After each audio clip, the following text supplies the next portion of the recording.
Thank you so much. Halo, Assalamualaikum warahmatullahi taala wabarakatuh. Salam sejahtera kepada kita semua dan selamat malam, berjumpa lagi, ketemu lagi bersama live Facebook event pada malam hari ini yang akan membawakan tema seputar pekerja rumah tangga khususnya di Singapura. Jangan lupa bagi teman-teman live streaming, ikutin ya dari mulai detik ini sampai akhir karena kita akan berbincang santai bersama tamu undangan kita pada malam hari ini yang mungkin agak ini ya, perbincangannya agak menuju ke hukum-hukum nih. Bagaimana sih hukum di Singapura ketika kita berhadapan mungkin dengan permasalahan yang berdampak kepada hukum ya. Jadi permasalahan teman-teman pekerja rumah tangga ini, permasalahan kita sebagai pekerja rumah tangga ini sebenarnya sangat kompleks, cukup kompleks sekali, baik dari berbagai macam permasalahan sesampainya di tempat kerja. Kita sadar bahwa manusia mempunyai sifat yang berbeda, ada yang baik, ada yang tidak, seperti halnya majikan pastinya ya. Begitu juga kita sebagai pekerja juga. Namun begitu harapan kita pastinya sebagai manusia, sebagai pekerja ingin mendapatkan majikan yang baik, yang bertolak ansur, yang dapat memberikan kenyamanan, bekerja di tempat kerja ya. Dan ini adalah harapan-harapan yang pastinya kita inginkan dari awal kita mau datang ke Singapura. Namun kembali lagi ya, dari situasi ketidaknyamanan yang terlibatnya dengan jam kerja yang cukup panjang, kemudian tidak ada hari libur, bahkan dibarengin mungkin kecerewetan mungkin ya. Ini yang sering kita hadapi di tempat kerja, atau bahkan kita berhadapan dengan majikan yang tidak trust dengan kita, sehingga banyak berhadapan dengan tuduhan-tuduhan misalnya. Tuduhan yang kita tidak lakukan, ya. Tuduhan ini bisa berakibat kepada against hukum di Singapura pastinya, sampai akhirnya mungkin memanggil pihak kepolisian untuk sebagai penengah di dalam situasi tersebut. Nah, perlu diketahui bahwa digarisbawahi juga bahwa mungkin ada teman-teman yang melakukan hal-hal yang kesengajaan, bahkan melakukan hal tersebut untuk menambah perekonomiannya misalnya ya. Memang kita akui bahkan itu memang ada. Namun kita tidak mau berbicara yang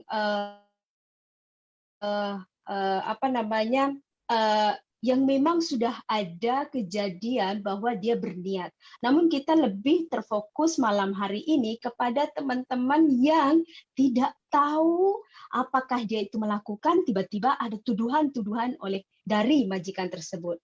Nah, malam hari ini kita ada narasumber, yaitu dari teman kita sesama pejuang nih, aktivis yang beliau terlibat di NGO atau LSM di Singapura ya.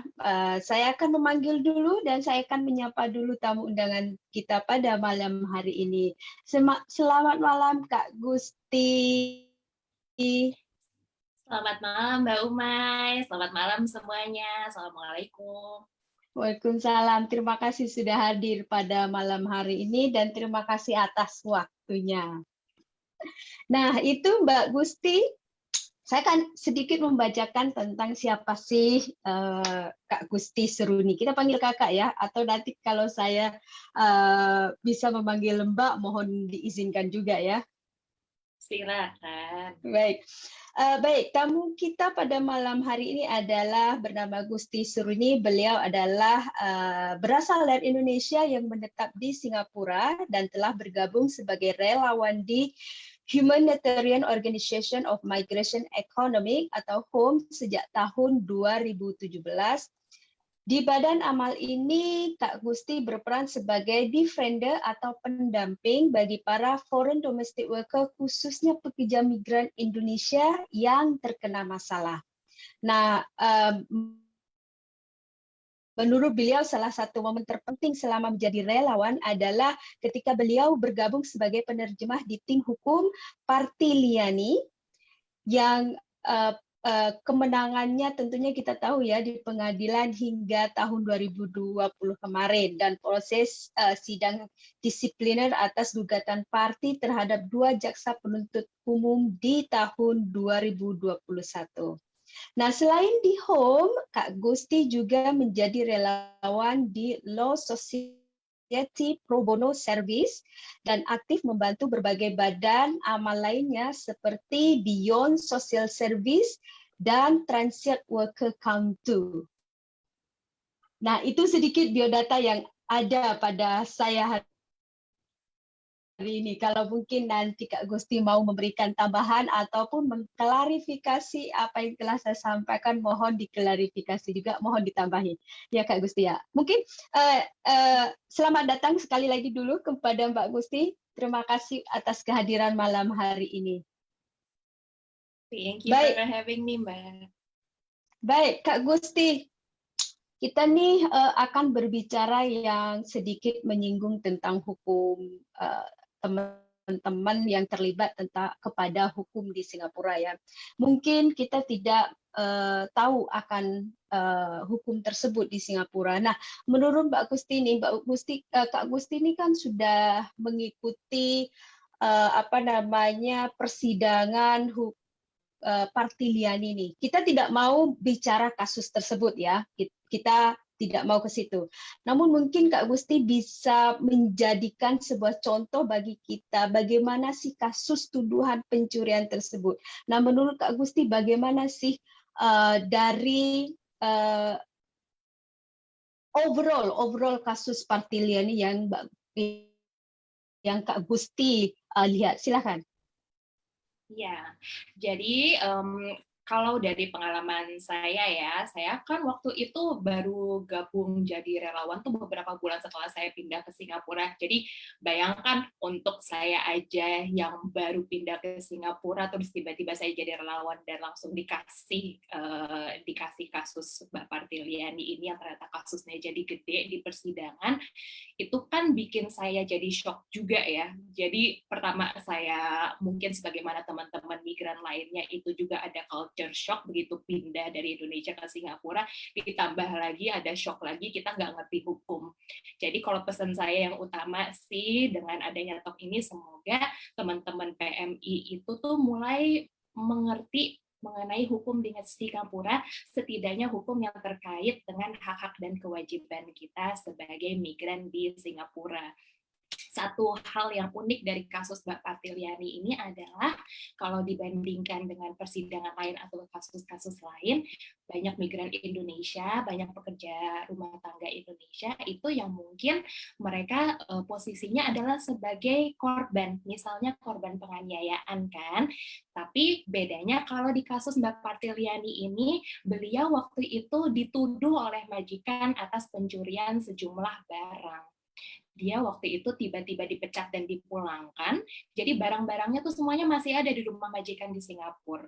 Begitu dia balik beberapa bulan kemudian, tiba-tiba dia ditangkap di polisi di bandara, baru waktu itu dikasih tahu bahwa majikan kamu itu melapor ke polisi atas tuduhan pencurian. Gitu. Jadi itu kan shocking banget ya buat Mbak Parti, karena dia sama sekali nggak tahu, nggak pernah dihubungin sama polisi dari Singapura bahwa ternyata dia itu tuh kasusnya sebagai tertuduh di Singapura. Gitu. Nah, secara tiba-tiba ya. Secara tiba-tiba gitu. Jadi pesan saya yang satu lagi adalah walaupun kita sekarang akan fokus ke kasus polisi yang dialami oleh teman-teman pekerja migran Indonesia, di mana kita itu statusnya adalah sebagai tertuduh, tapi kita sebetulnya tidak melakukan tindak kriminal yang dituduhkan itu.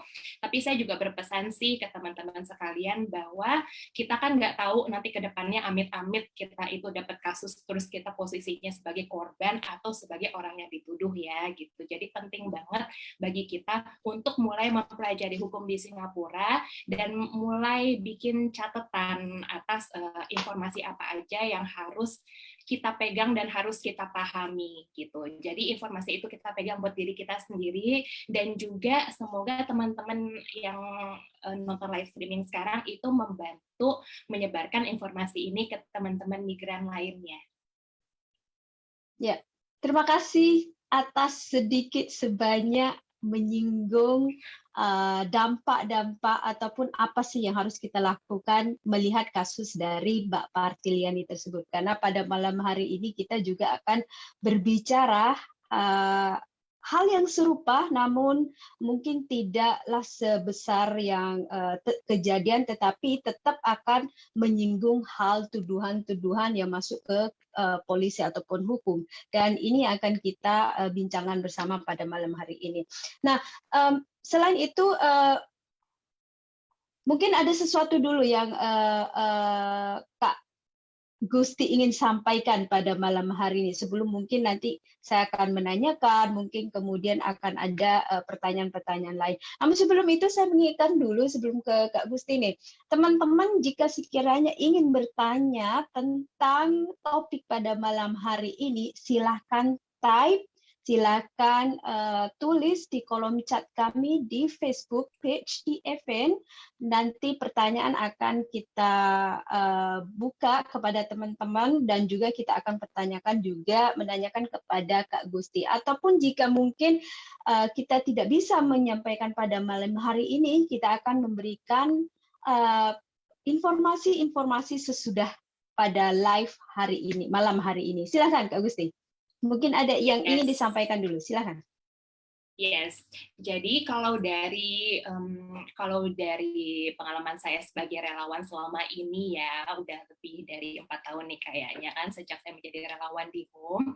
Dari observasi saya, dari pengamatan saya melihat bahwa kemungkinan besar teman-teman migran Indonesia, teman-teman PMI di Singapura ini kayaknya memang kurang dibekali dengan informasi mengenai hukum di Singapura, baik itu ketika masih di Indonesia, ketika di training. Mungkin kalau training itu fokusnya ke melatih kerja kita di majikan ya, gitu, tapi tidak dibekali dengan informasi seperti misalnya kalau berhadapan dengan proses hukum gitu.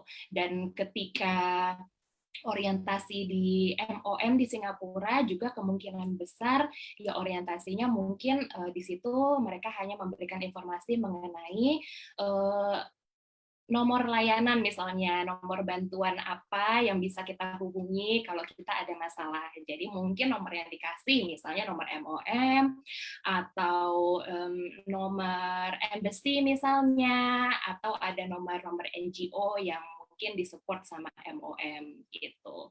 Tapi kita kan nggak cukup hanya dengan memegang nomor itu aja, karena kita nggak tahu apa yang harus kita lakukan untuk mencegah kemungkinan kita berhadapan sama proses hukum, karena itu yang sebetulnya juga penting kan, kita harus mencegah jangan sampai kita harus berhadapan dengan proses hukum itu, apalagi kita juga harus mencegah jangan sampai kita jadi korban, jangan sampai kita dituduhnya macam-macam sama majikan atau sama agensi gitu kan.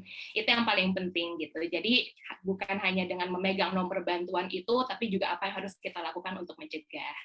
Selain itu, aku juga pesenin, walaupun di sini mungkin banyak NGO yang pasti akan mensupport dan mendampingi teman-teman migran Indonesia di Singapura, tapi juga harus perhatikan bahwa setiap migran Indonesia di Singapura itu berhak untuk mendapatkan bantuan dan pendampingan, kalaupun teman-teman itu statusnya adalah sebagai tertuduh, kalaupun teman-teman itu statusnya sebagai korban, bahkan ketika teman-teman itu memang melakukan tindak pidana itu gitu. Jadi kalau misalnya memang teman-teman itu udah kepalang melakukan satu tindak pidana, jangan merasa bahwa kalian itu tidak akan mendapatkan pendampingan.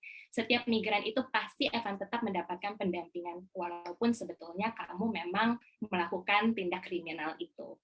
Gitu. Jadi tolong cari NGO atau tolong cari komunitas itu yang memang memberikan pendampingan dan memang menyadari bahwa semua orang itu berhak untuk mendapatkan bantuan apapun posisi kamu. Ya, ini yang sangat penting ya Kak Gusti ya, karena nomor telepon teman-teman ataupun untuk mencari bantuan ini sangatlah penting karena ini adalah sesuatu yang basic ya, yang harus kita pegang dulu sebelum sampai ke Singapura sebenarnya. Dan ini memang sudah harus diberitahu dulu proses nomor-nomor telepon yang harus kita hubungi ketika ada permasalahan. Nah, tadi Kak Gusti sempat menyampaikan nih bahwa setiap PMI itu mempunyai hak untuk meminta bantuan, sekalipun dia adalah berstatus sebagai tertuduh. Nah, ini salah satu yang ada dalam poin kita pada malam hari ini. Nah, kira-kira apa saja sih hak kita ketika berstatus sebagai tertuduh? Oke, jadi sebelum aku masuk ke situ, kayaknya kita mulai dengan teman-teman PMI di sini itu pertama-tama harus bisa membedakan masalah apa yang urusannya sama MOM dan masalah apa yang urusannya sama polisi ya. Karena itu menentukan pihak mana yang sebaiknya kamu hubungi duluan. Contoh masalah di mana kamu itu laporannya mestinya masuknya ke MOM adalah misalnya urusan gaji gitu. Misalnya urusan gaji nggak dikasih, urusan gaji itu disita sama majikan.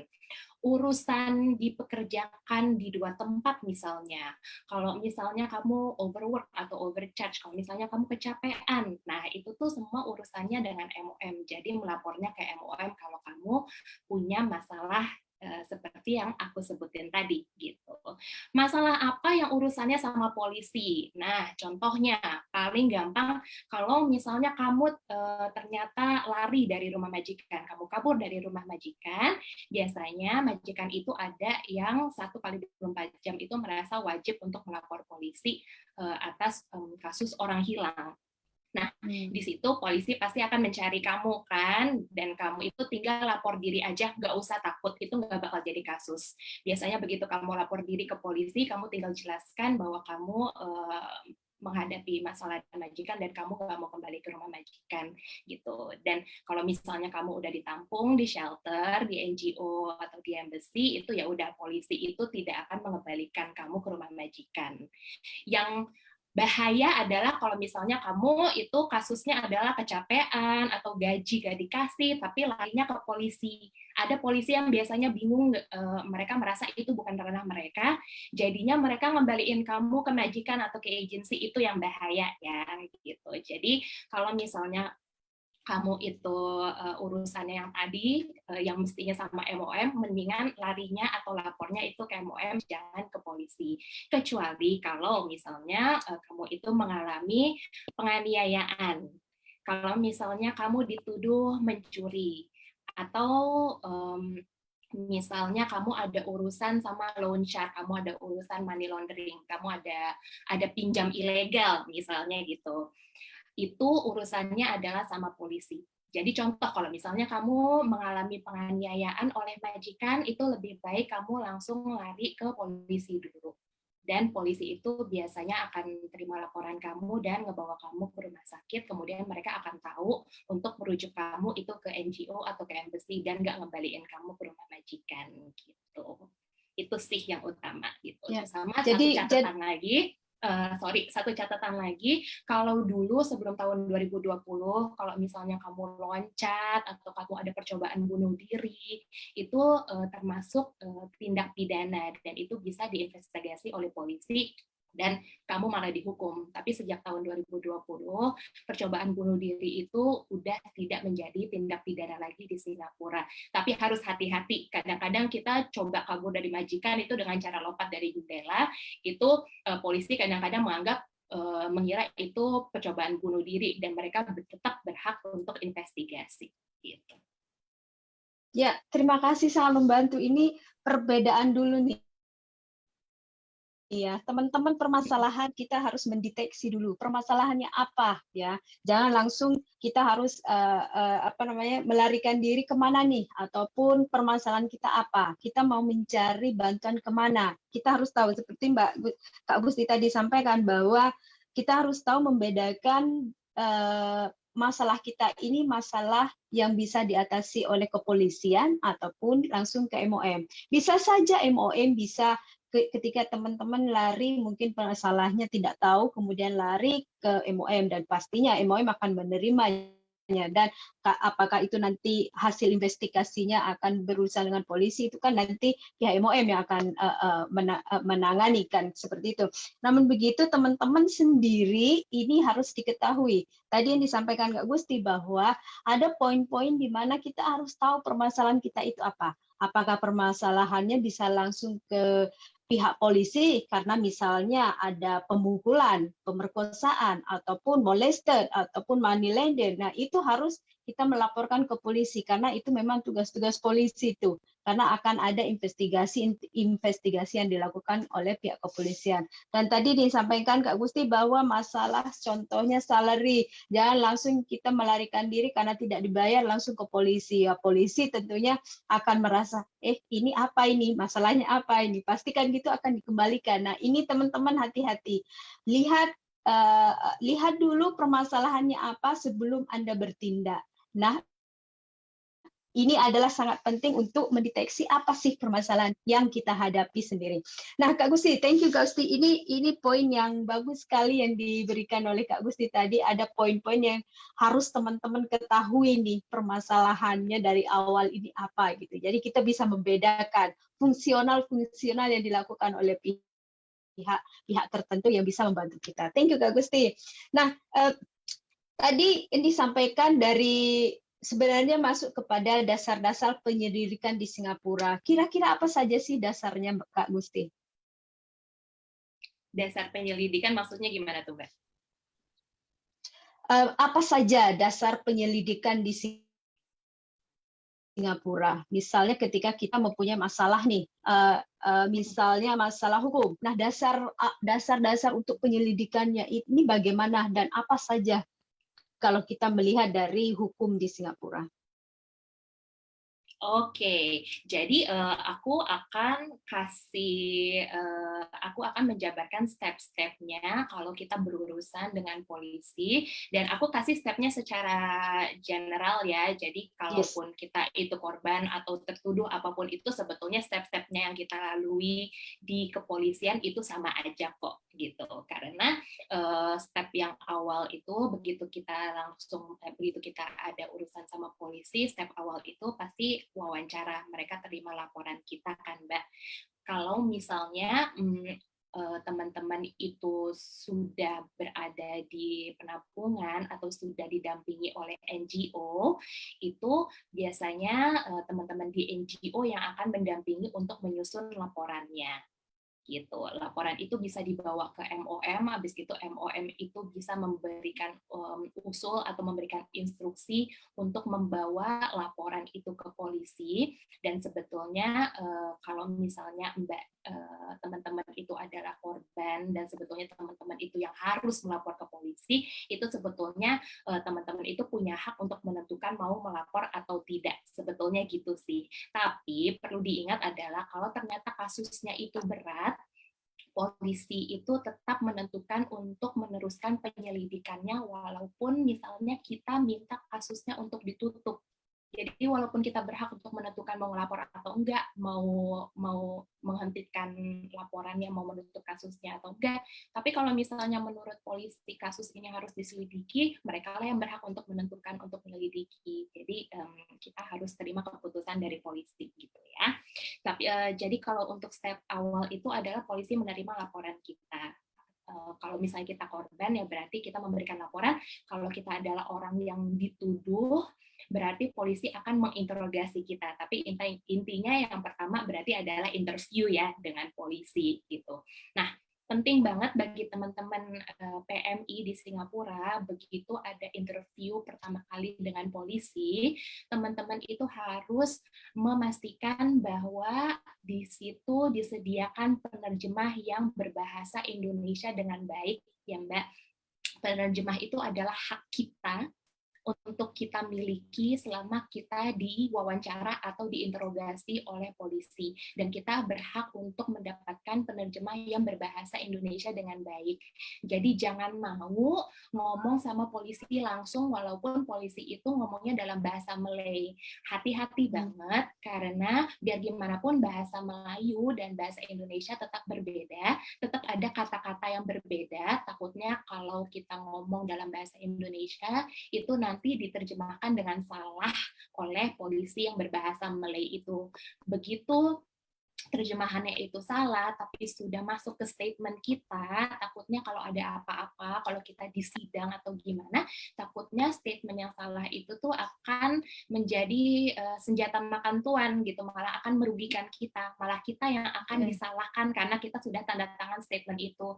Jadi penting banget untuk punya penerjemah ya Mbak, terutama setelah kasusnya Partiliani, sekarang polisi sudah memastikan pokoknya semua interview dengan orang Indonesia itu orangnya berhak mendapatkan penerjemah. Gitu. Terus satu lagi pesan aku yang paling penting adalah kita harus jujur dari awal. Apapun itu kita harus jujur dari awal. Kalau kita jadi korban, tentu kita akan jujur dari awal, itu gampang, itu mudah. Tapi kalau kita dituduh, kalau memang ternyata kita melakukan itu, lebih baik kita jujur dari awal. Dan itu penting banget, karena kalau misalnya kita ternyata memang melakukan tindakan yang dituduhkan itu, dan kita awalnya berbohong, kita bilang, enggak, saya enggak melakukan itu, tapi belakangan kita akhirnya mengakui, itu yang ada nanti hukumannya terhadap kita akan semakin berat.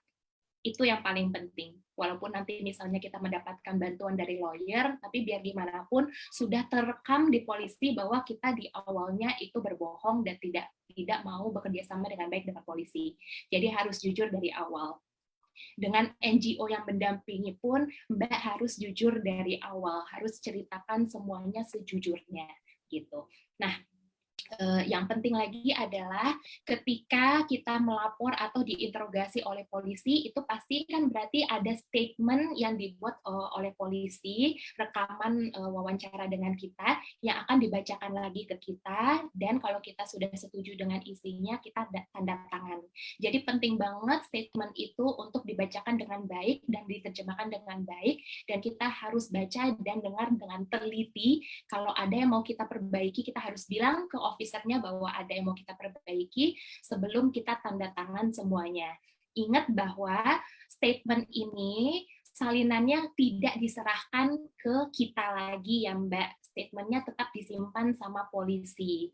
Jadi penting setelah interview atau interogasi itu, Mbak harus benar-benar ingat apa yang ditanya dan apa yang Mbak bilang ke polisi. Jadi begitu Mbak balik lagi ke penampungan, entah itu embassy atau misalnya ke home gitu ya, ke NGO, itu Mbak harus ingat semuanya supaya Mbak ceritakan lagi ke kita, supaya kita bantu dampingi dengan benar gitu. Jadi satu-satunya yang bisa kita andalkan adalah ingatan Mbak, karena salinan dari statement itu tidak akan diserahkan polisi ke kita gitu. Jadi semuanya harus diingat dengan baik, harus diceritakan lagi secara lengkap sama kita. Nah, ketika diwawancara di polisi juga ingat ya, selain jujur, kalau misalnya ada pertanyaan yang kita tuh nggak tahu jawabannya apa, boleh bilang nggak tahu. Kita harus bilang nggak tahu. Kalau kita nggak ingat kejadiannya kapan, misalnya bilang aja nggak ingat. Kalau misalnya ternyata nanti udah selesai interviewnya, kita udah balik lagi ke NGO, ternyata kita ingat, kita bisa kasih tahu ke NGO-nya dan NGO-nya akan bantu untuk menyampaikan informasi itu ke polisi. Tapi penting banget untuk jujur dan bilang apa adanya. Kalau nggak ingat bilang nggak ingat, kalau nggak tahu bilang nggak tahu gitu ya. Jadi jangan nebak-nebak gitu, jangan berbohong, jangan asal kasih tanggal misalnya gitu Mbak. Gitu. Nah terus kita juga harus kalau misalnya kita dari awal masih kerja sama majikan, habis gitu kita udah ngerasa ada yang nggak enak misalnya, gitu lebih baik dari awal itu kita mulai kumpulkan barang bukti. Kalau misalnya ada yang bisa difoto, ada yang bisa direkam, itu kita simpan dengan baik. Kita simpan dengan baik di foto, kita rekam dengan baik di video. video atau recording, dan rekamannya itu bisa dikirim misalnya ke NGO, misalnya ke home gitu. Habis itu jadi kita simpan dengan baik untuk jaga-jaga. Nah, karena nanti begitu berurusan sama polisi, ada kemungkinan polisi itu akan meminta HP Mbak sebagai barang bukti gitu. Karena kalau misalnya barang buktinya ada di HP, jadinya HP-nya yang disita, entah kita korban atau kita orang yang dituduh gitu ya. Kalau barang buktinya di HP kita, ya HP-nya disita sama polisi. Jadi lebih baik jaga-jaga, kalau ada bukti kirim duluan deh ke temen atau ke NGO gitu, sebelum HP-nya diambil gitu ya Mbak. Nah terus kalau misalnya kita itu adalah orang yang dituduh, kita diinterogasi di kantor polisi, polisi itu berhak untuk menahan kita selama 2 kali 24 jam, jadi 2 hari sebelum akhirnya mereka ngelepas kita. Dan polisi itu nggak bertanggung jawab atas pembiayaan penampungan kita setelah kita dilepas ya Mbak. Kita nggak bisa keluar dari Singapura kalau kita dituduh, tapi habis itu kita mesti membiayai sendiri ini tempat tinggal kita. Jadi harus catat nomor-nomor embassy atau nomor NGO gitu supaya Mbak bisa ditampung dengan baik.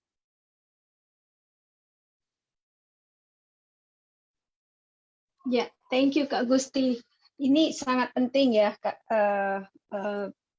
Apapun permasalahannya, apapun yang kita hadapi, bahwa ketika kita berhadapan dengan pihak kepolisian, kita harus tahu nih apa yang kita sampaikan kepada pihak polisi saat kita diinterview. Misalnya tadi yang disampaikan Kak Gusti, harus jujur, harus bicara apa adanya. Jika tidak ingat, bilang tidak ingat, bilang tidak tahu. Jangan memberikan jawaban yang tidak pasti, karena ini ketidakpastian inilah yang akan menjadi bumerang nantinya dan bisa menjadi salah satu tombak untuk mengembalikan kepada kita sendiri, malah menyerang kita sendiri. Jadi teman-teman harus hati-hati ketika memberikan jawaban atau statementnya kepada pihak kepolisian. Dan ingat, jujur, ini sangat penting dari awal ya, tadi disampaikan oleh Kak Gusti. Kemudian satu lagi yang saya ini juga tentang hasil interview yang akan menjadikan satu statement tadi, dan itu akan dibacakan kembali kepada yang bersangkutan, kemudian akan ditanyakan lagi oleh pihak kepolisi apakah benar atau tidak. Jika benar, nanti akan ditandatangani oleh kita, oleh teman yang bersangkutan. Nah, ingat teman-teman, sebelum menandatangani, teman-teman bisa mengatakan, saya ingin merubah statement saya, yang mungkin tadi ada kesalahan, itu tidak betul. Bisa melakukan hal tersebut. Itu tadi yang disampaikan oleh Kak Gusti ya. Karena kalau sudah ditandatangani, berarti itu sudah menjadi statement mutlak kita ya. Jadi ini yang harus teman-teman hati-hati dan harus pegang bagi teman-teman yang mungkin terlibat dengan tuduhan-tuduhan atau pihak kepolisian. Nah, dari statement itu juga tadi disinggung oleh Kak Gusti bahwa setiap bukti, barang bukti ataupun apapun yang kita ada, kirim dulu kepada siapapun dulu, kepada teman yang mungkin yang lebih dekat dengan mbaknya, kirim dulu. Takutnya tadi itu handphonenya akan disita dan kita tidak tahu buktinya, entah itu buktinya hilang, bisa jadi seperti itu, handphonenya rusak, bisa jadi. Jadi sebagai bahan bukti Mbak harus siapkan hal tersebut, kirim terlebih dahulu kepada temannya, inilah bukti yang bisa digunakan untuk membantu Mbak nanti jika sekiranya permasalahan akan berlanjutan. Nah, tadi juga disebut bahwa setelah penting juga bahwa ketika kita berurusan dengan kepolisian, polisi bisa menahan ataupun berada di kepolisian selama 2 hari. Benar ya, Mbak Gusti, tadi Kak Gusti sampaikan, boleh menahan kita selama 2 hari, dan selebihnya jika permasalahannya adalah permasalahan yang butuh waktu panjang, maka bisa kepolisian akan mengeluarkan. Dan teman-teman sekali lagi catat nomor telepon LSM ataupun NGO ataupun teman-teman yang dicarikan bantuan tadi, catat nomor telepon kita mungkin bisa mencari dari teman-teman dari IFN, setidaknya ada orang yang membantu teman-teman ketika membutuhkan bantuan. Catat nomor-nomor yang ada di sana. Nah, Kak Gusti, sebagai tertuduh nih Kak Gusti, sebagai status yang tertuduh, tadi mungkin sudah disebut, namun kita mau mengulang kembali lagi nih. Apa saja hak kita? Hak kita sebagai yang berstatus tertuduh, karena pastinya yang tertuduh ini sangat ini ya, rasa ketakutan, kita tidak tahu bagaimana dengan akan keberadaan kita selanjutnya. Apa sih hak kita sebagai tertuduh, Kak Gusti? Silakan Kak Gusti. Ya, satu yang paling penting adalah walaupun kita statusnya sebagai tertuduh, apakah kita memang melakukan atau tidak melakukan, tapi kita tetap berhak untuk mendapatkan pendampingan selama proses hukum itu di Singapura, baik itu dari embassy atau dari NGO seperti Home.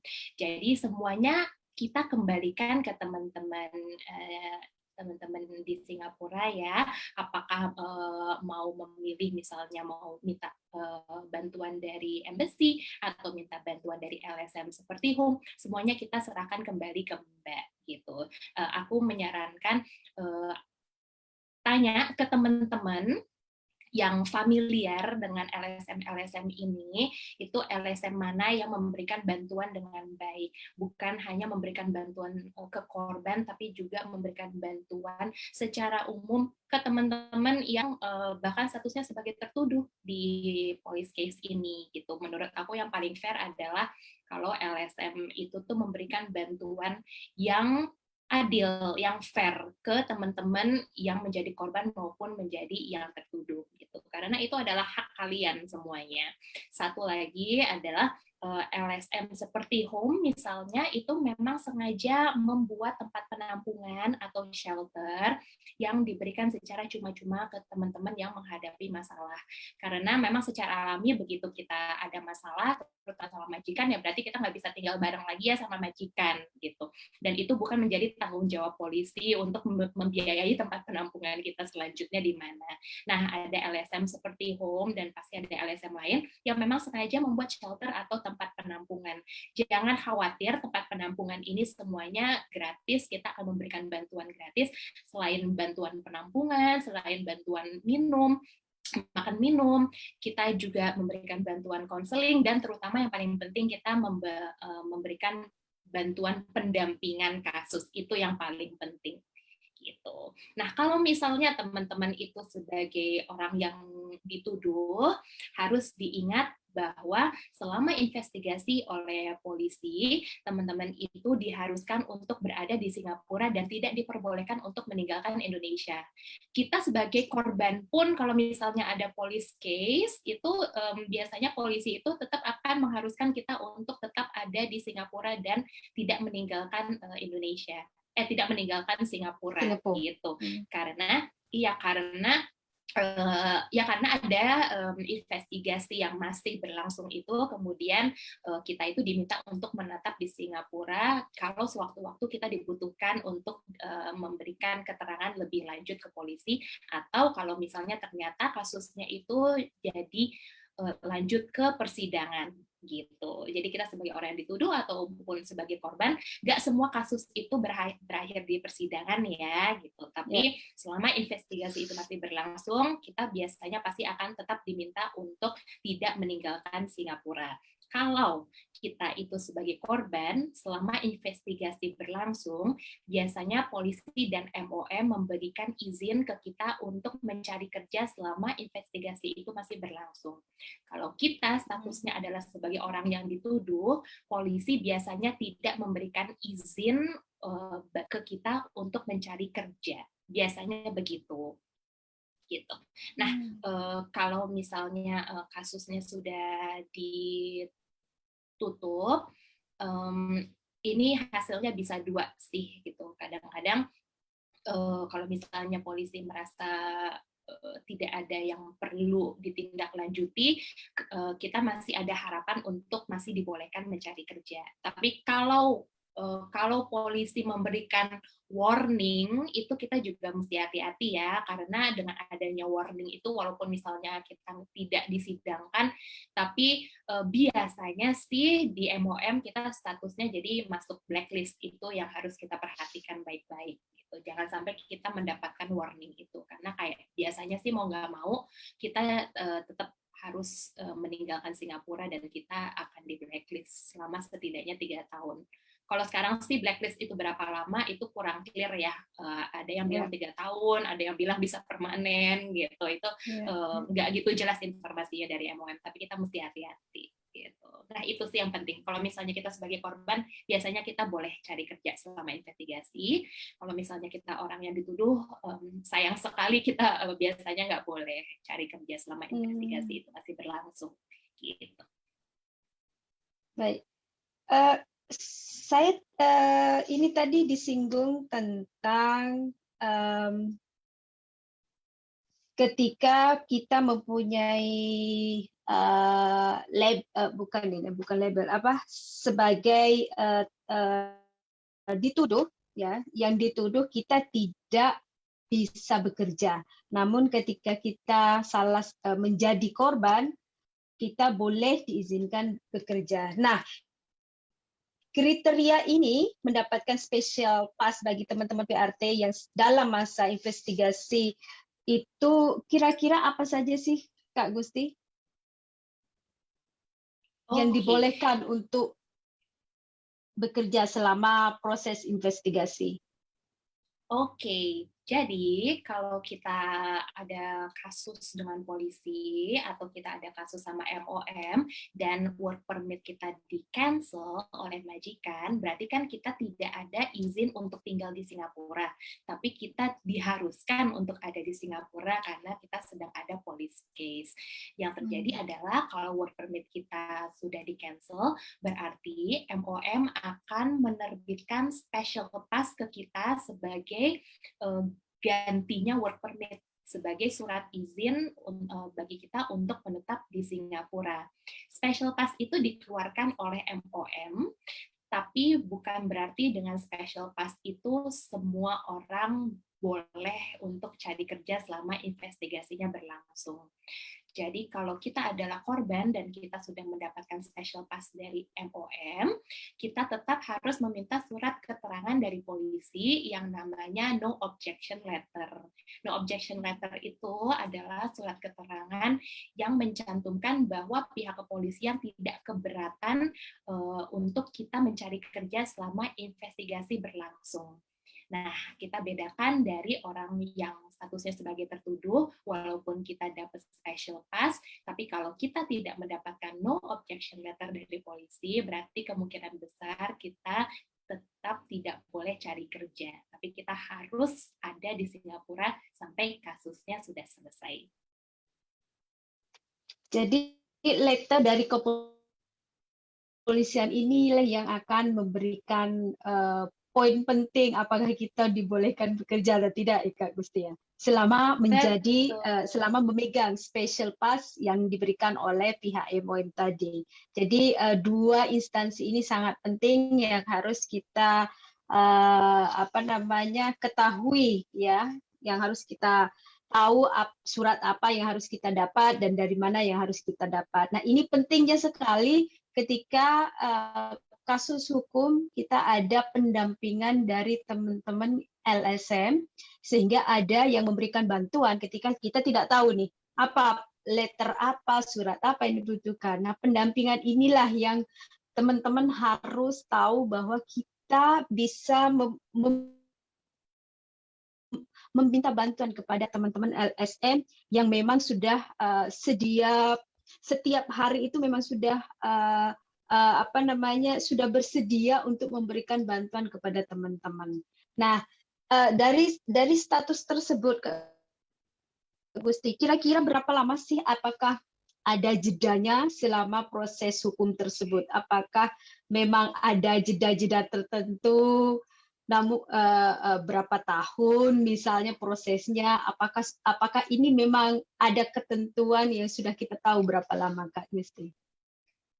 Betul. Nah, ini tuh adalah pertanyaan yang paling populer yang ditanyakan oleh teman-teman yang kami tampung di shelter kami. Biasanya jadi kalau yang ada police case atau yang kepikiran mau melapor ke polisi, yang menjadi concern utama teman-teman itu adalah biasanya berapa lama sih? Lama nggak sih saya mesti ada di Singapura ini dan saya boleh cari kerja nggak sih gitu. Nah, kalau misalnya kita ditanya berapa lama, karena itu urusannya sama polisi ya. Jadi polisi biasanya tidak memberikan informasi mengenai berapa lama waktu yang mereka perlukan untuk investigasi. Polisi itu nggak akan kasih tahu gitu. Polisi sendiri juga biasanya cuma bisa kasih perkiraan aja ke kita gitu. Kalau misalnya kasusnya menurut mereka itu ringan atau mudah untuk ditangani, mereka bilang, oh ya mudah-mudahan sih ini cepet gitu. Tapi kalau misalnya kasusnya berat, mau nggak mau biasanya penyelidikannya itu berlangsung selama berbulan-bulan, bahkan sayangnya bisa bertahun-tahun juga seperti yang dialami oleh Mbak Partiliani ya. Karena kalau di kasusnya Mbak Parti, dia itu kan menyatakan tidak bersalah. Jadi dia menolak tuduhan itu, yang berarti harus ada persidangan gitu. Karena ada yang dia bantah gitu. Nah, jadi sayangnya kita sebagai LSM itu tidak bisa memberikan informasi berapa lama waktu yang dibutuhkan bagi polisi untuk investigasi, dan kita tidak bisa memberikan informasi apakah kasus ini akan berakhir di sidang atau tidak gitu. Jadi biasanya kalau polisi itu tidak bisa menangani, tidak bisa menyelesaikan kasusnya, mereka akan menyerahkan kasus ini ke pihak kejaksaan, dan pihak kejaksaan yang akan menentukan apakah kasus ini harus dibawa ke persidangan atau tidak gitu.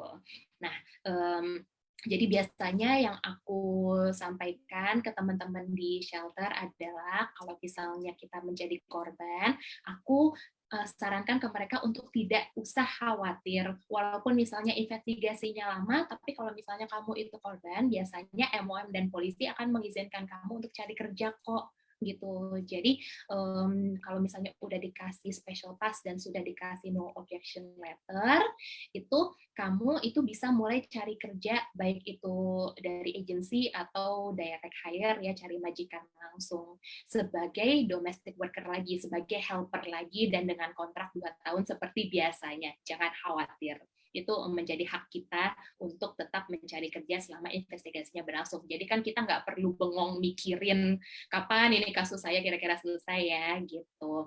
Nah, untuk kasus-kasus tertentu, kadang-kadang MOM selain memberikan special pass, tapi juga memberikan kesempatan ke teman-teman untuk mencari kerja di hotel. Nah, ini tuh untuk case-case tertentu aja. Ada kriteria tertentu yang diperhatikan oleh MOM. Misalnya, kalau mereka lihat teman-teman itu tuh bahasa Inggrisnya bagus. Kalau misalnya teman-teman itu kelihatannya gesit atau mau kerja keras. Nah, kalau MOM suka tuh sama kita gitu, biasanya kita itu ditawarin untuk cari kerja di hotel. Jadi mereka biasanya akan memberikan bantuan daftar agency yang bisa mencarikan kerja di hotel. Tapi itu satu, itu untuk case-case tertentu aja, dan dua, untuk kerja di hotel itu biasanya kontraknya itu cuma sekitar 6 bulan, kemudian ketika habis kontrak itu tidak bisa diperpanjang.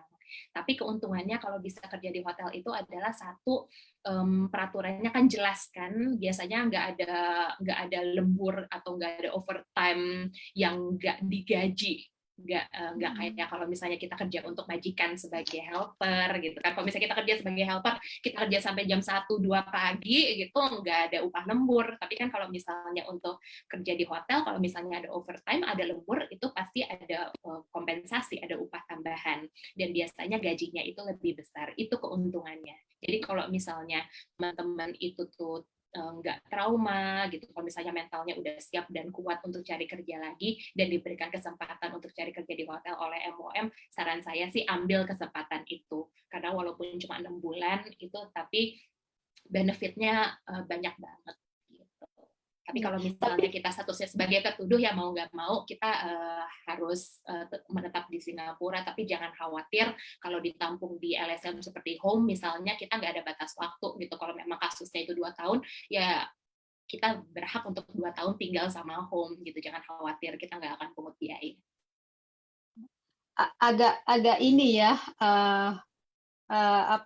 beda banget ya bagi yang berstatus dituduh dan juga bagi yang berstatus korban, karena yang dituduh tidak bisa melakukan pekerjaan, sedangkan bagi yang korban ada diberikan izin untuk melakukan pekerjaan seperti biasanya.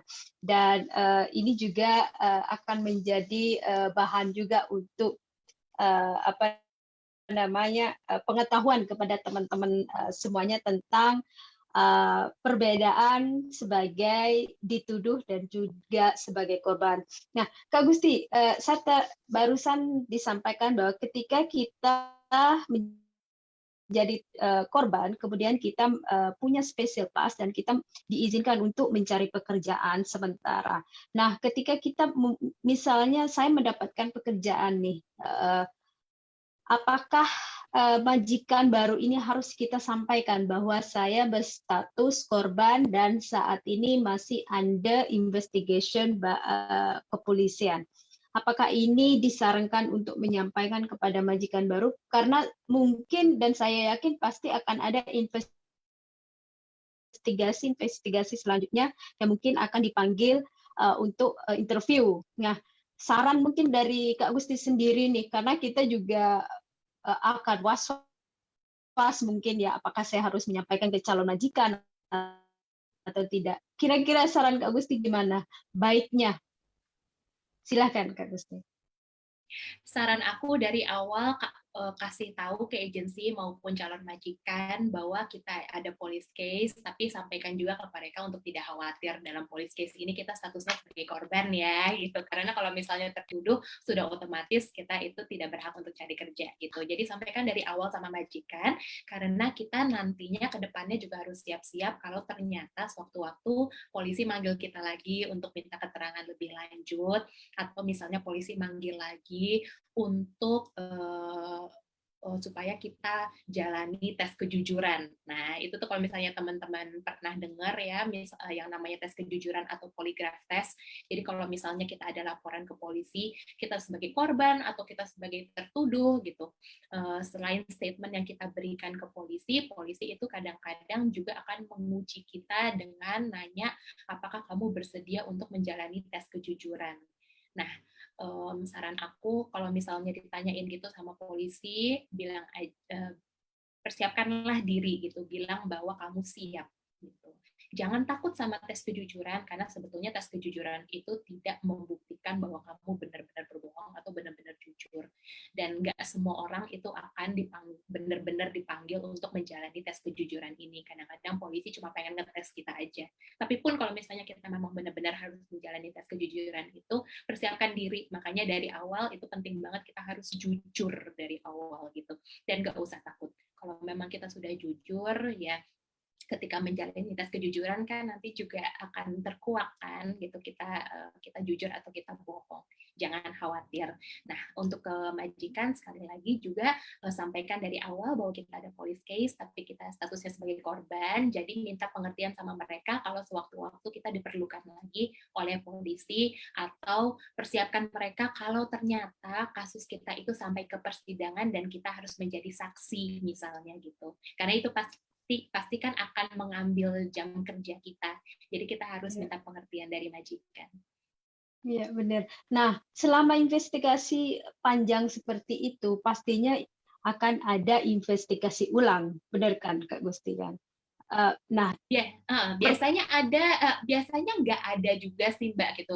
Biasanya dari satu statement yang sudah dibuat oleh polisi itu ada kadang-kadang kita dipanggil lagi, tapi banyak yang nggak dipanggil lagi sih. apakah itu akan dengan pertanyaan-pertanyaan yang sama dengan sebelum-sebelumnya? Karena pastinya kita akan lupa lagi kalau tidak di-revise kembali, gitu kan? Sehingga tadi yang disampaikan di awal, harus sampaikan ke teman-teman pendamping, yaitu LSM, siapapun itu, supaya di-record kembali, sehingga kita bisa membaca ulang. Nah, kalau sudah panjang seperti ini, sudah lama seperti ini, kira-kira investigasi apa lagi yang akan dilakukan? Apakah investigasi dari ulang dari pertama kali atau hanya tambahan-tambahan untuk investigation, Kak Gusti?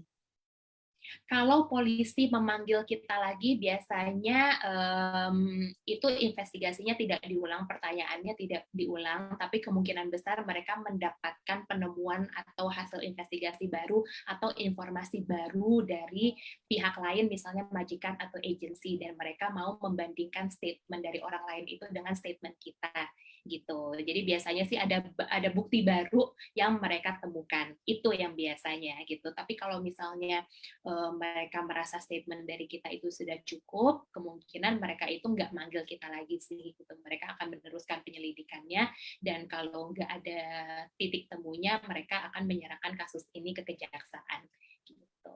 Tapi penting juga untuk mengingat bahwa ya sebetulnya walaupun kita cuma diambil statement satu kali, kalau ternyata pas kita udah balik lagi ke LSM terus kita ingat-ingat, oh iya ada informasi tambahan atau ada bukti tambahan, itu mendingan kasih tahu aja gitu ke teman-teman di LSM supaya informasi tambahan ini kita sampaikan lagi ke polisi gitu. Kita tetap berhak kok gitu untuk melampirkan bukti-bukti atau statement tambahan gitu. Jangan khawatir.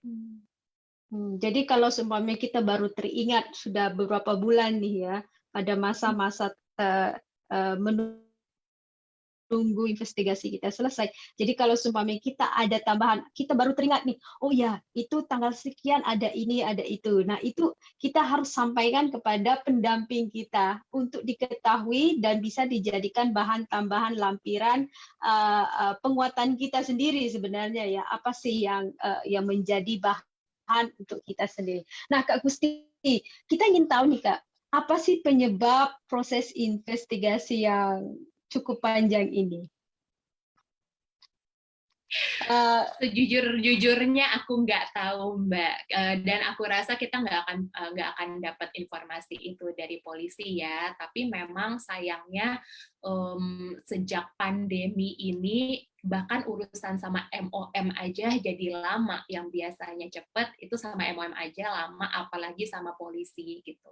Tapi aku sampein ke teman-teman gitu, jangan khawatir gitu. Aku ngerti sih namanya berurusan sama polisi itu tuh bikin stres, tapi ya selama udah didampingi sama LSM gitu, Mbak nggak akan dilepas. Kita akan terus mendampingi dan kita akan terus bantu memberikan saran kalau Mbak perlu. Kalau misalnya ternyata kasusnya sampai ke sidang pun, kita akan bantu carikan lawyer gitu, dan kita akan bantu sekali lagi untuk bikin statement lagi untuk mengatur mengatur jadwal wawancara dengan lawyer atau mengatur jadwal wawancara dengan pihak kejaksaan misalnya. Mbak akan tetap mendapatkan pendampingan, jadi jangan khawatir gitu, kita nggak akan melepas gitu. Dan untuk teman-teman yang mau melaporkan majikannya misalnya ke polisi gitu, banyak yang takut juga kan gitu. Tapi aku sampaikan juga ke teman-teman, penting banget untuk melaporkan ini ke polisi walaupun urusannya jadi ribet, karena kalau misalnya tidak melapor ke polisi berarti kan takutnya nanti ada korban-korban lain yang berjatuhan gitu loh. Kalau misalnya majikan ini nggak dilaporkan, jadi majikan ini nanti bisa cari helper baru misalnya dianiaya juga gitu kan, biar gimana kan kita seharusnya juga bertanggung jawab dan melapor ke polisi untuk menghindari kejadian-kejadian ini. Karena hal ini adalah juga dari kita ya Kak Gusti ya, karena ya kita sering juga menyampaikan ya mungkin teman-teman merasa takut untuk melaporkan, kemudian akan berhadapan dengan investigasi-investigasi yang bisa juga akan memperlambat laporan kita, dan mungkin hal-hal tersebut yang membuat teman-teman sudahlah biarkan saja, saya tidak mau melaporkan, yang penting saya sudah keluar dari tempat tersebut. Nah ini salah satu beberapa poin di mana teman-teman itu merasa membiarkannya ataupun tidak mau melaporkannya karena merasa bahwa saya takut, saya sudah tidak mau lagi berurusan dengan dia. Namun teman-teman juga harus tahu bahwa dan harus kita tahu bahwa selagi kita mendiamkan orang tersebut, selagi itulah dia akan terus melakukannya kepada orang lain. dan bisa jadi kepada hal seterusnya, pekerja seterusnya, dan seterusnya, dan seterusnya. Maka yang kita lakukan adalah jangan diamkan. Beranilah bersuara, beranilah berbicara, dan beranilah untuk melaporkan kejadian tersebut. Yes, kekuatan untuk melaporkan memang dibutuhkan, kekuatan untuk menyampaikan isu-isu yang mungkin agak ini, Kak Gusti, agak gimana ya, apalagi tentang mungkin seksual ya, harassing. Nah, itu mungkin merasa bahwa saya malu, saya takut untuk membicarakan hal tersebut kepada siapapun. Bisa jadi hal-hal tersebut.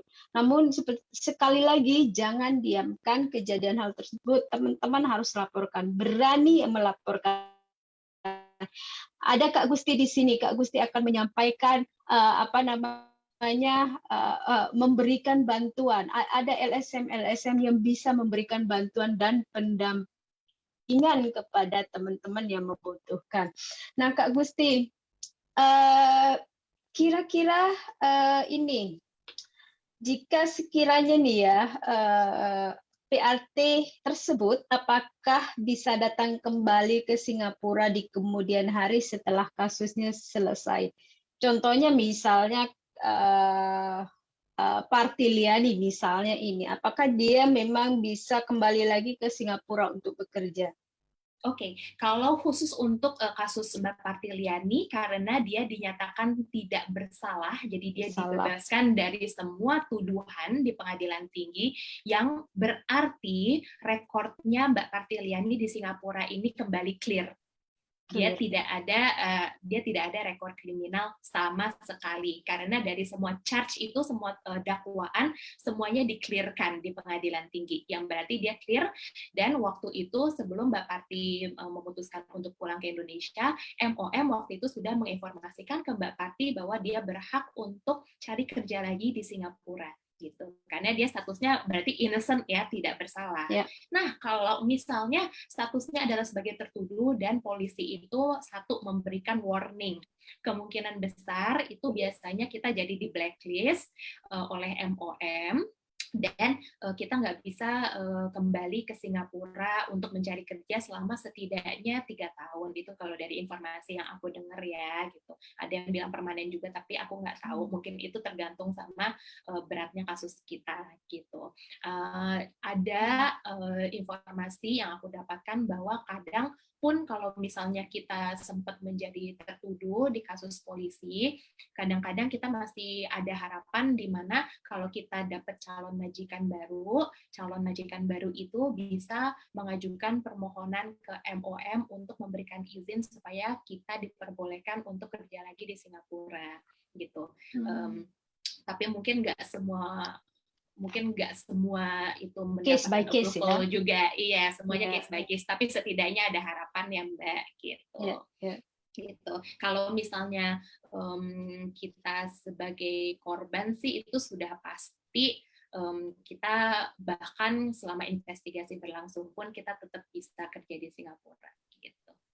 Nah, kalau seumpamanya berkasus seperti itu, Kak Gusti, apakah pihak kepolisian akan memberikan surat cantuman bahwa Anda telah di blacklist, tidak boleh masuk ke Singapura, tidak boleh bekerja selama sekian?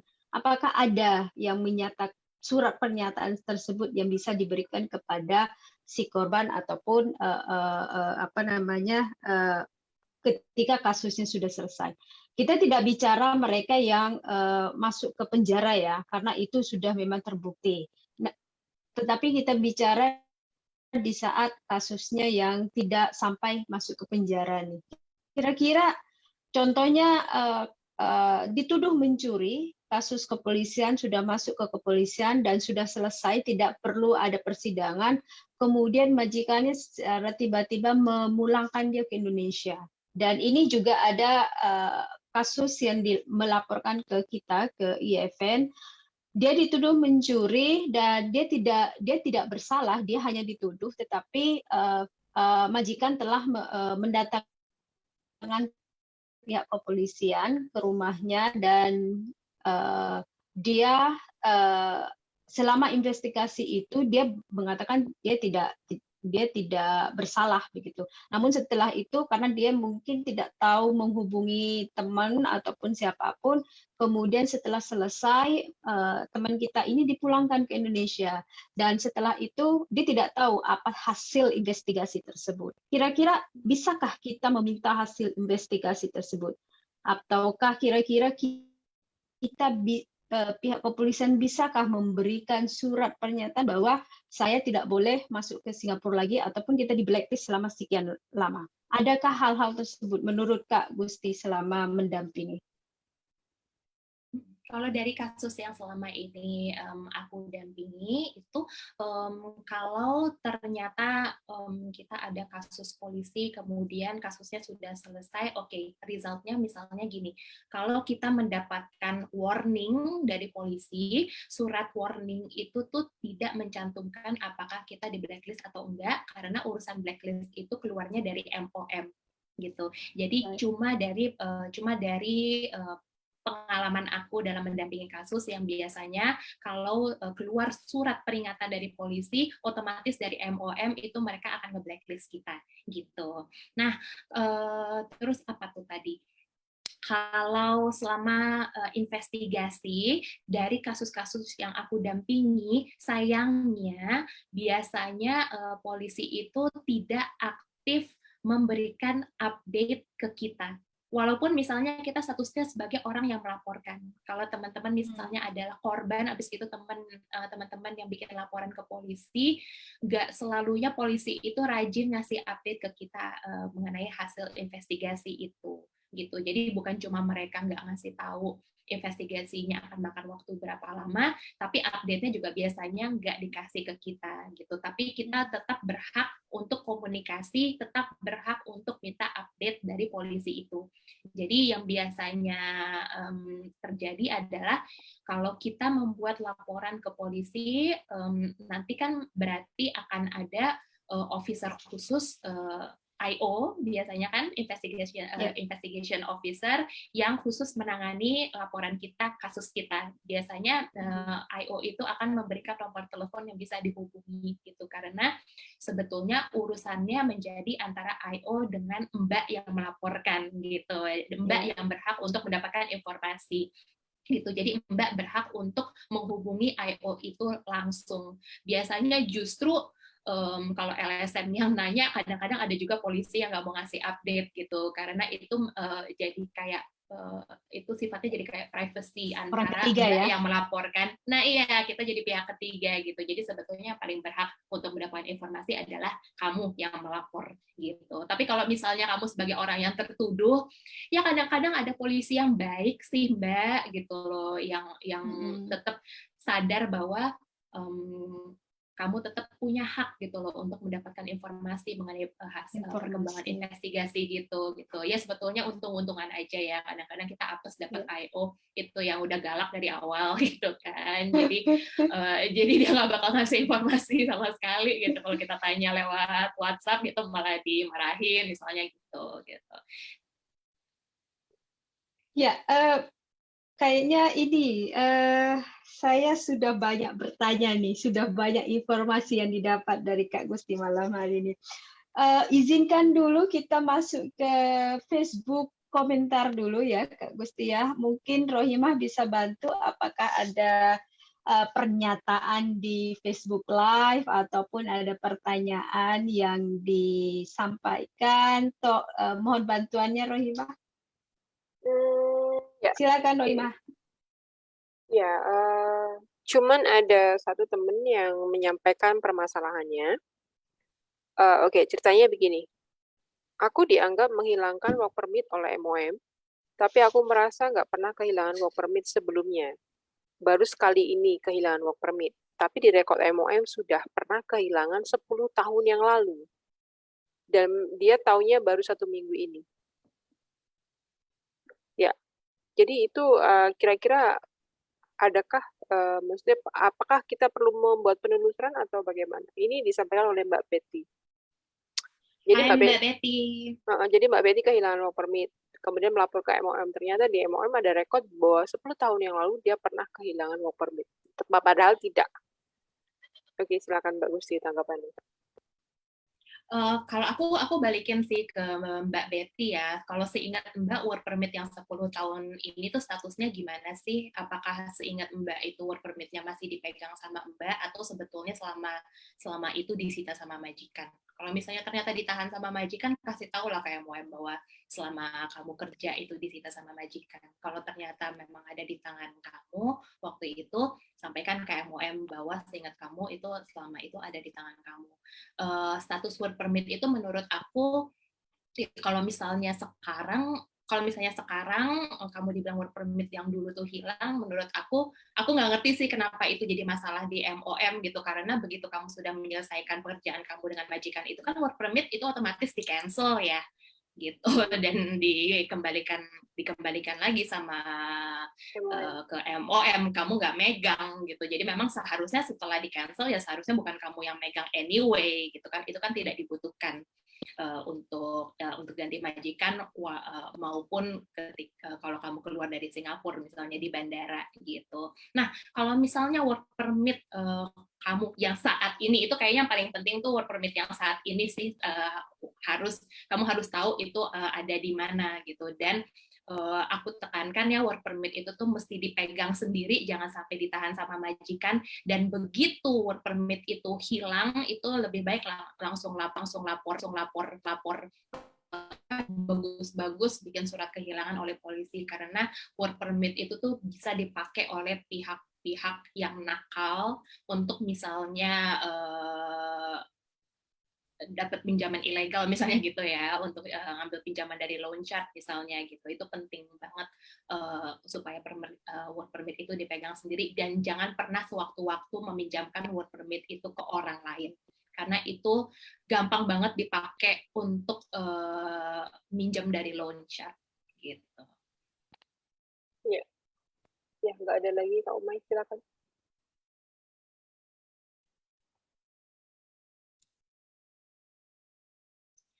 Sorry, udah nggak ada lagi? Nggak ada. Aku kalau misalnya nggak ada, aku ada pesan terakhir sih buat teman-teman ya.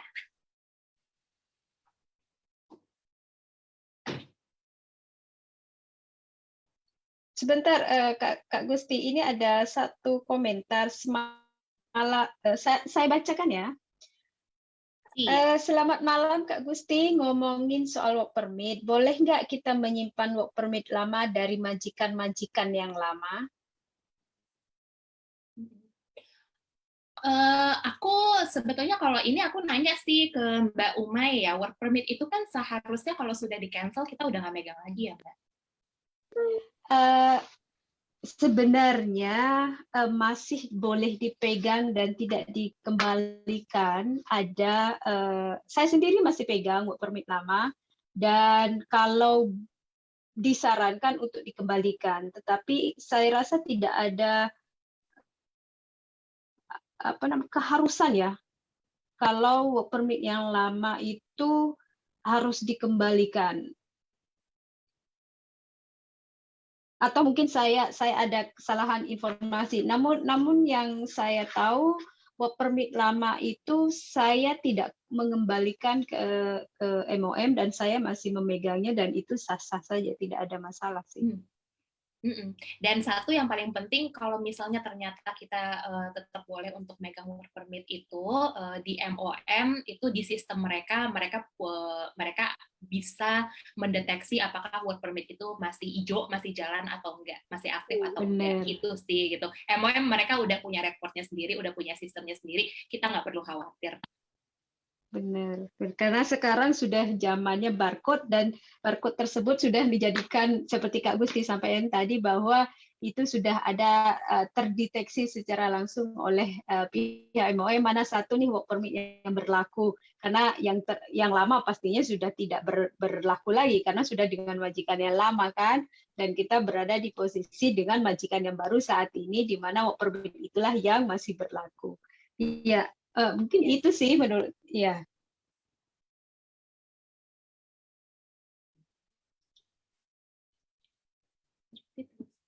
Oh, ini ada satu lagi yang nanya nih. Karena dulu izin cuti, tapi terus pulang nggak balik lagi.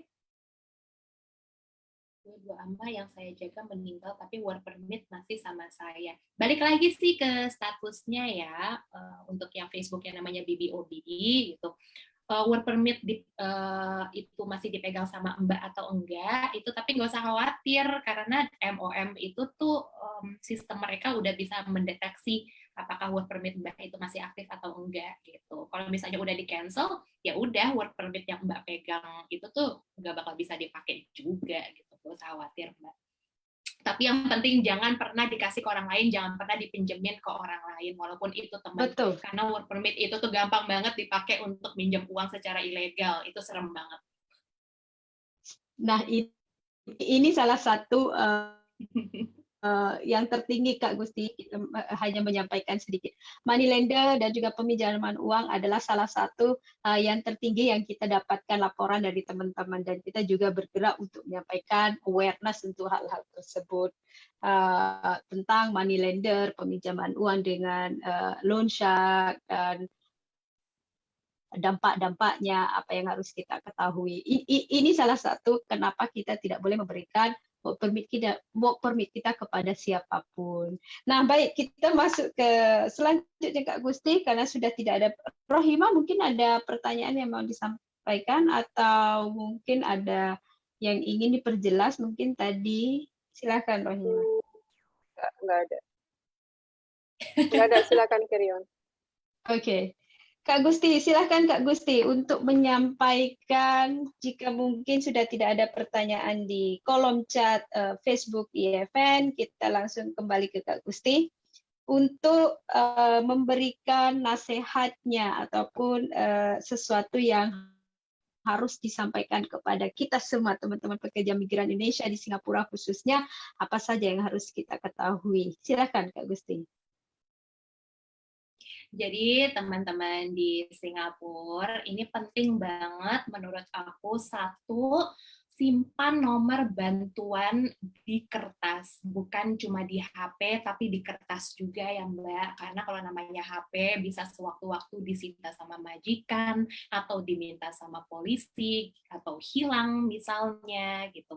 Jadi lebih aman kalau kita juga menulis di notebook atau di secari kertas nomor-nomor bantuan yang penting, termasuk KBRI, polisi, dan LSM, contohnya home ya Mbak. Kalau home itu nomornya 97873122, itu bisa dihubungi lewat WhatsApp, Viber, atau SMS, dan itu aktif 24 jam. Kalau KBRI itu nomornya 67377422. Aku nggak tahu mereka ada hotline apa enggak ya. Sama yang paling penting polisi itu 999, bisa dihubungi lewat telepon, atau kalau tidak bisa nelfon mereka itu bisa kirim SMS ke 71999. Tips nomor 2 itu hati-hati banget sama barang pribadi yang ada di rumah majikan. Kalau barang-barang Mbak itu sebaiknya diamankan, dan kalau misalnya mau nggak mau Mbak itu tuh lari atau kabur dari majikan, sebaiknya barang-barang pribadi itu Mbak tinggalkan dan Mbak bawa barang-barang yang seperlunya aja, termasuk uang Mbak sendiri, HP, work permit, paspor, dokumen-dokumen penting, tapi jangan bawa barang-barang lain, itu ditinggalin aja dulu. Dan kalau ada waktu itu lebih baik semuanya dikunci, misalnya dimasukin ke koper terus dikunci, jangan sampai majikan itu berusaha menjebak Mbak dan masukin barang-barang lain terus bikin laporan ke polisi dan nuduh Mbak mencuri gitu. Jadi lebih baik barang-barang pribadi itu diamankan dulu, sebisa mungkin dikunci dulu gitu. Terus hati-hati banget sama barang-barang yang diberikan dari majikan ya, walaupun hubungan kita itu harmonis atau baik sama majikan, tapi biar gimana pun hubungan kita sama mereka itu tetap profesional. Takutnya nanti di kemudian hari kalau ternyata hubungan kita jadi renggang atau jadi nggak baik, barang-barang yang dikasih dari majikan itu tuh bisa jadi kasus polisi. Majikan kalau misalnya ternyata dendam sama kita, bisa aja mereka menuduh telah menuduh kita mencuri barang-barang itu dari mereka gitu. Jadi kalau saran aku sih, kalau nggak penting-penting banget, nggak usahlah terima pemberian dari majikan gitu. Kalau misalnya nanti udah selesai kerja dan ganti majikan atau pulang ke Indonesia, barang-barang itu dikembaliin aja ke majikan gitu. Jangan sampai menjadi jebakan untuk kita. Terus kalau misalnya memang dari awal merasa ada masalah, itu lebih baik kita mulai kumpulkan bukti. Kalau ada yang bisa direkam, ada yang bisa difotolah gitu, simpan baik-baik di HP dan kirim bukti-bukti itu ke teman atau ke LSM seperti home gitu. Itu untuk jaga-jaga. Kalau misalnya nanti harus melapor ke polisi, itu HP-nya itu biasanya diminta sama polisi atau disita karena buktinya ada di situ. Jadi lebih baik bukti-bukti yang sudah dikumpulkan itu diamankan di teman atau di LSM seperti home. Terus sebagaimana yang tadi aku sampaikan di awal, harus bisa bedakan ya urusan sama MOM sama urusan dengan polisi.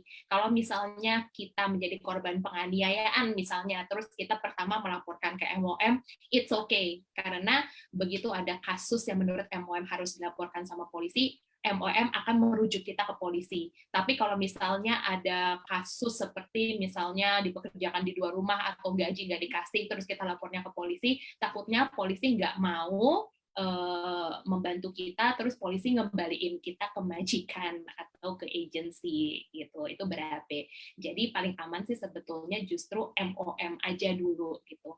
Atau kalau misalnya nggak yakin, ya udah ke NGO aja dulu. Kita akan dampingi untuk menyusun laporannya gitu.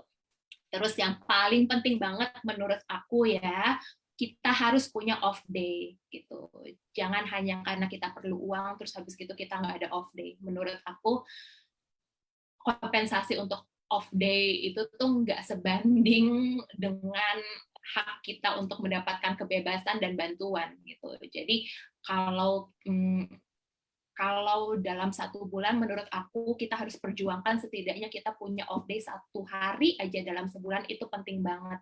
Selain untuk rehat, juga ngasih kesempatan ke teman-teman itu untuk cari bantuan atau untuk konsultasi gitu ke komunitas yang membantu pekerja migran atau ke LSM seperti home gitu. Dan ingat, apapun status Mbak di kasus kepolisian sebagai korban ataupun sebagai orang yang dituduh, Mbak-mbak semua, teman-teman semua itu tetap berhak mendapatkan pendampingan gitu.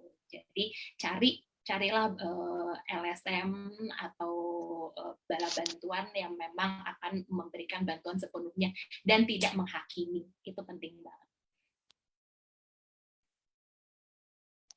Terima kasih Kak Gusti.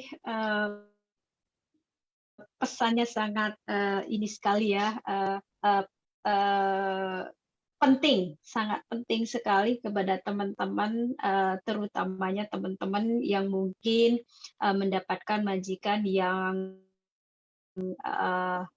agak sensitif sedikit. Saya bilang sensitif dulu, nanti takut menyinggung para majikan ini. yang agak sensitif, karena ini sangat penting bagi teman-teman bahwa kita harus mengumpulkan bukti seperti yang tadi Kak Gusti sampaikan, mengumpulkan bukti baik itu lewat telepon, recording, foto, itu harus kita ada. Dan kalau bisa nomor telepon tadi Kak Gusti sudah sampaikan, jangan simpan di handphone aja, juga bisa dilakukan dual. Dual maksudnya bisa di handphone, bisa juga di buku nota kita sendiri tulis, agar bisa kita ada saat kalau seumpamanya handphone rusak kita masih ada buku. Nomor-nomor penting itu yang harus kita ada. Kalau misal handphone disita majikan, kita masih ada di buku. Jika sekiranya kita ingin melarikan diri karena sudah keterpaksaan, maka untuk menelpon teman-teman yang akan membantu kita itu dengan mudah sekali karena kita sudah punya nomor telepon. Dan tadi pesan Kak Gusti bahwa bedakan permasalahannya antara MOM dan juga kepolisian, karena ditakutkan ketika permasalahannya tidak sesuai masuk ke polisi, bahkan teman-teman dipulangkan lagi ke majikan ataupun ke agen, malah ini akan bertambah lagi permasalahannya dan mungkin bisa jadi akan selamanya terkunci di dalam rumah akhirnya nanti. Jadi hati-hati di situ. Tadi Kak Gusti juga banyak tips-tips yang Kak Gusti berikan tadi, catatannya juga yang sudah diberikan. Kemudian bagaimana ketika menjadi korban, ketika ada investigasi, ingat teman-teman itu berhak jangan menyampaikan ataupun menjawab sesuatu yang mungkin teman-teman kurang tahu ataupun mungkin lupa ataupun tidak tahu. Jangan menjawab. Yang paling penting adalah meminta pihak kepolisian tentang penerjemah yang berbahasa Indonesia. Karena itu hak teman-teman. Ini hak penting dulu. Karena yang tadi di awal Kak Gusti sampaikan bahwa bahasa Melayu dengan bahasa Indonesia itu tidak sama. Ya, kadang bisa berakibat fatal dengan kita. Agak similar tapi tidak similar. Dan ini gimana mengartikannya ini? Jadi ada perbedaan yang harus teman-teman ketahui dan sampaikan kepada pihak kepolisian bahwa saya ingin penerjemah yang berbahasa Indonesia. Ini adalah hak paling utama, hak dasar yang teman-teman harus minta pada saat investigasi di kepolisian. Jika ini terjadi ya, ini harus teman-teman ketahui.